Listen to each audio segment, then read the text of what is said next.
Hello, and welcome to session one or lesson one in the 7 lesson series concerning Israel. And so let's just jump right into it. This first session is going to be called Tracking Israel. Tracking Israel. And I'm going to give an oral narrative of the Bible. You know, there is a rich oral tradition in Jewish culture of memorizing really the first 5 books of the Bible and other parts as well. The first 5 books of the Bible, called the Pentateuch, written by Moses, most scholars would say. And some rabbis would memorize all of that and pass it down with an oral tradition. So right now, in these sessions, it's going to be more like that, an oral tradition, not sessions with PowerPoints and slides and biblical quotations coming on the bottom of the screen, nothing like that. But let's just jump right into tracking Israel. And I'm going to begin with a man named Abram and his wife Sarai.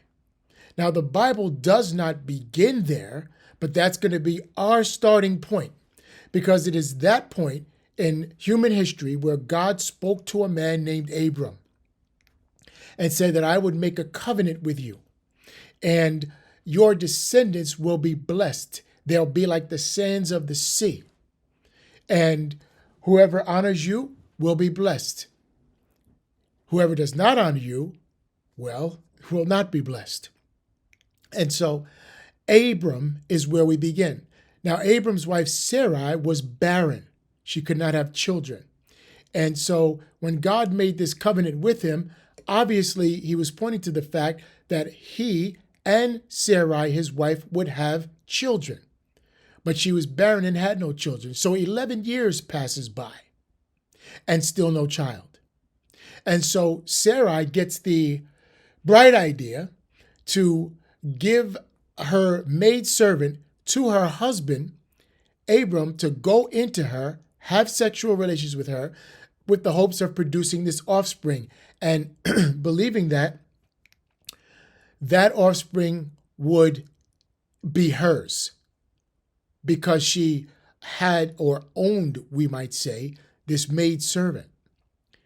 So Abraham says, okay, I'll do that if you think that's a good idea. Now, this is not what God had planned, but they couldn't wait. So they got kind of anxious, and they're going to take matters into their own hands and say, well, maybe this is the way God is going to do it. So he goes into Hagar, Sarai's maidservant, and does produce a child, a son, who they call Ishmael. Now, in the narrative, Hagar starts to feel good about herself and actually mock Sarai. That was not a good idea, because Sarai was the lead woman in the house, and she cast Hagar out into the wilderness with her son. You guys got to go. So they went, and the Bible does talk about the fact that Ishmael would be blessed because of Abraham, but that is another lineage that we're not going to go down that road right now. We're going to continue with the narrative of Abram and Sarai. God, after they've done this thing, God comes to him again and says to them, about this time next year, you will give birth. And he changed their names to Abraham and Sarah. And most scholars would say that that was adding the breath of God to them, God breathing his life on them. And sure enough, they conceived and gave birth to a son whom they called Isaac, whom the Bible refers to as the son of promise. This is the lineage of the blessing that God originally intended for Abram, whose name was changed to Abraham. So now he has a son called Isaac. Isaac produces 2 sons, Jacob and Esau. And again, it's worth mentioning Esau Because Esau, through a certain chain of events, sold his birthright. He gave up his birthright to inherit all of the firstborn blessings of his father Isaac, whom he inherited from his father Abraham. So now Esau gives up his birthright, and who do you think gets the birthright? The younger brother, Jacob. Now, as time progresses, Jacob had some character flaws that God wanted to deal with, that God needed to deal with. So the Bible narrative says that God sent an emissary and wrestled with Jacob all night,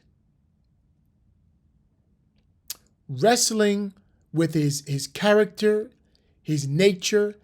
And at the end of this ordeal, the emissary from heaven declares, "You have prevailed with God, but your name will no longer be Jacob. It will be Israel." Israel, Prince of God, or overcomer with God. So this man, track with me now, we're tracking Israel, and now we're arriving at our first stop.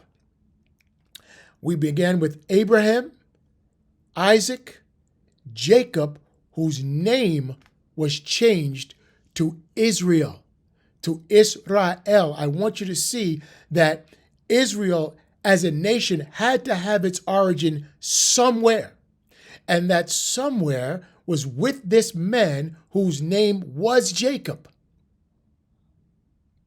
A man whose name was changed to Israel, or as we would say today, Israel.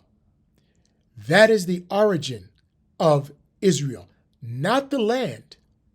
A people is who we're tracking.